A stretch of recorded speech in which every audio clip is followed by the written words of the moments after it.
Howdy folks, Jesse from Team SodaKan here, and I'm going to showcase the Jesmon list that I'm going to be testing now that we have the release of the new structures or starter decks. Of course, starting off with our babies. We're playing 4 Baby Domon, and then the 1 Yokomon. Now, just from the little bit of testing that I did with the deck, I do think the Yokomon is the one that should be the 4 of, and you should be playing only just 1 Baby Domon. I currently only have the 1 Yokomon to play, so the 4 Baby Domon for the time being until more Yokomon arrive. Going into our rookies is a Jesmon list, so of course we are playing the 4 Huckmon, the only Huckmons that we do currently have until BT7. And this is just our searcher. We do also play the red memory boost, so we have a total of 6 ways to find the pieces that we need. We're playing also, thanks to the release of the new starter decks, we're playing 2 of the new Guilmon that's in it. The Your Turn effect to warp into a Gallantmon is good. Something that we can definitely take advantage of on occasion. But it also is, it's inheritable of when an opponent's Digimon is deleted. It is you trigger draw 1. And some people might see that compared to like the promo Biomon. The only reason that I think this gets played more over the promo Biomon is because promo Biomon, if I remember correctly, is when you are attacking. So it's just not a when this happens, you get the draw. Realistically, you'd be playing at least 1 more copy of this. My locals only allowed us to purchase 1 of each starter for the time being, so maybe I'll pick up another one, so then I'll have more of that. But starter deck 1 Agumon, it's just a generic plus 1000 inheritable, which is completely fine. Talking about the release of the new starters, you think that we maybe be wanting to play the new Agumon that's in ST7, but because that gives you plus 2k, but that is only during when you are attacking the player themselves. And this is just what I would find more consistent, especially since we are wanting to swing at a Digimon with Jesmon. Majority of the time we are going to be having that piercing as long as we are able to get that skill to go off. And then for the final rookie, we're playing 2 drop. You can play Monodramon, Biomon. I just went with Biomon. So in total, only 12 rookies that we can actually evolve onto our babies. We do also play for other level 3s, just 2 Blanc, not 2 Blanc, 3 Blanc.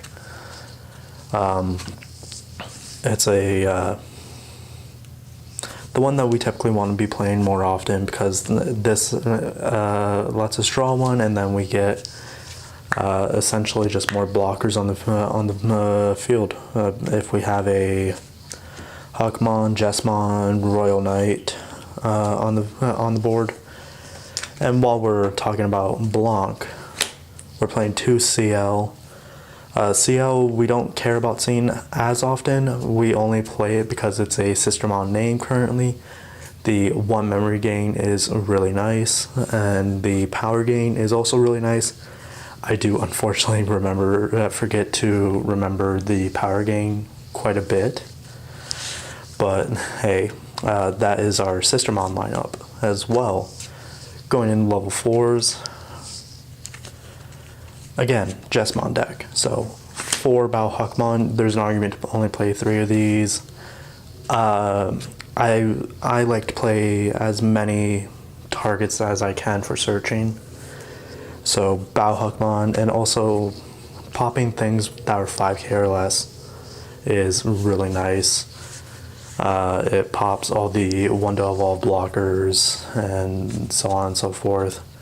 So the 6K blockers honestly might be better this format, but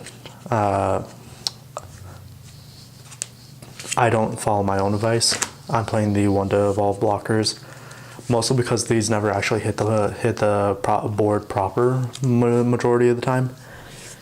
It's being used more as like a Dark Tyrannomon type thing of just trying to turbo up into Jesmon. The only reason I play these over Dark Tyrannomon is because blocker and the blocker ability can occasionally come up. And then our final rookies, not rookies, champions, are ST1 Greymon, inheritable security attack +1. It's just nice to have it on occasion. But realistically, Baohawkmon is what we want under there.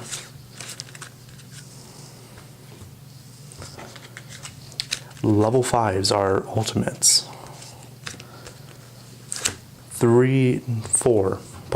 4 Savior Huckmon. Absolutely nutty card. When digivolving, play a Sistermon from your hand without paying its memory cost. That's nice. We can get a free draw by playing Blanc. And then, hey, this is a Huckmon, so this is a blocker. And then it's inheritable if you have a Sistermon in play, which you should. You can unsuspend the Digimon when attacking.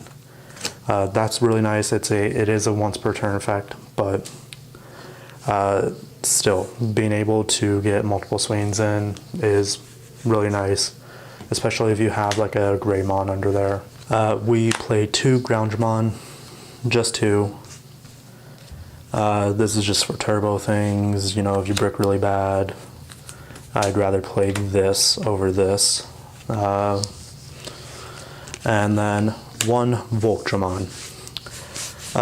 We're going a little light on the ultimates, but like I said, we do play Red Memory Boost, which can search out literally any of these. So it's not something that I'm going to be super concerned about. And then these are also able to be grabbed off of Huckmon. So we're starting to get into a point where we're able to play varying counts of Digimon instead of having to have like, oh, your ratios need to be this, this, this, this, this. And now we're going to go into our megas. The big guy himself, Jesmon. You should all know what he does by now, but if you don't, when attacking, you play a Sistermon from either your hand or trash, and then your turn, once per turn, when you play a Digimon, it just gets plus 3000 DP, so it goes from 11 to 14, and then it gains piercing.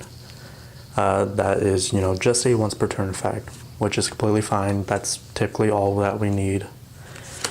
But that is Jesmon. It's what the deck is built around. And then we play 2 Gallantmon from the starters. Just inherently having security attack +1, and then it's when attacking, delete one of your opponent's Digimon with 4,000 or less, which can come up. But hey, if you don't delete anything by that effect, this goes from 11,000 to 14,000 as well.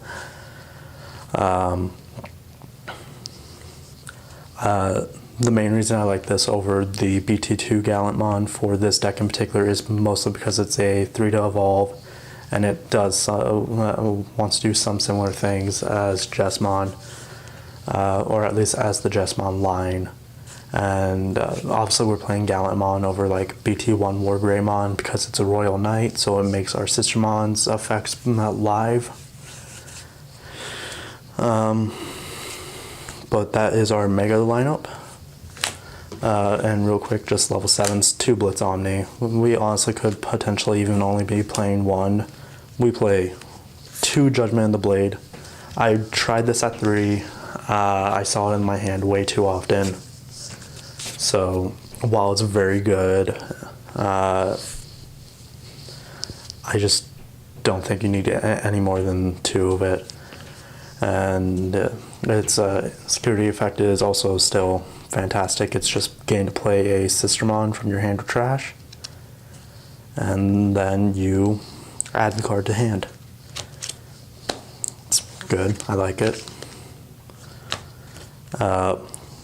2 red memory boost. This helps us search, is reveal top 4, grab a red Digimon, and then it has the delay action of gaining 2 memory, which makes Tamers not as necessary in this deck. But I like this. It's fantastic that we finally had it. I'm not sure why we didn't have it during the BT5 format, because that's when Japan had it. But I digress. Then our other options are our one-ofs, a delicate plan. I want to play this at 2. I just do not know what else I could cut. I was debating either cutting like a Monochromon or a Bao Huckmon. But I feel like 1 will be fine. The only matchup that this is going to be super, super good against is 3 Musketeers.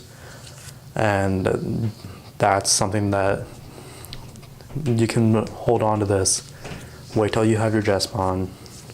Have a Savior Huckmon under there. Have like a Greymon, ST1 Greymon under there. And then you can potentially just swing for game there. After using this, I do want to play this at 2. I just cannot find the space, because I do also want to play the one of Gaia Force. This is something, again, I kind of want to play at 2, but this I'm more okay only playing one of.